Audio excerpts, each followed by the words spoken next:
Hello, നമുക്കിന്നൊരു chicken roast തയ്യാറാക്കിയാലോ. ആദ്യം ചിക്കനിലേക്ക് ഉപ്പ്, മഞ്ഞൾപ്പൊടി, മുളക് പൊടി എന്നിവ ചേർത്ത് മാരിനേറ്റ് ചെയ്ത് വെക്കുക.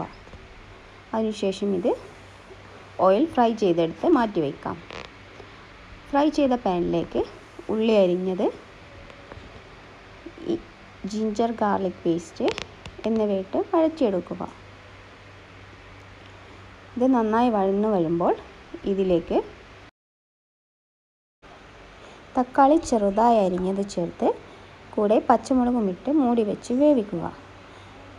നന്നായി വെന്ത് വരുമ്പോൾ ഇതിലേക്ക് മഞ്ഞൾപ്പൊടി, ഉപ്പ്, മുളക് പൊടി, മല്ലിപ്പൊടി, കുറച്ച് ചിക്കൻ മസാല ഇട്ട് ഒന്നുകൂടി വഴറ്റുക. ഇതിൻ്റെ പച്ചമണം മാറി വരുമ്പോൾ നേരത്തെ ഫ്രൈ ചെയ്ത് വെച്ച ചിക്കൻ ഇതിലേക്കിട്ട് ഒന്ന് മൂടി വെച്ച് വേവിക്കാം. കുറച്ച് ചൂടുവെള്ളം കൂടി ഒഴിച്ച് മൂടി വെക്കാം.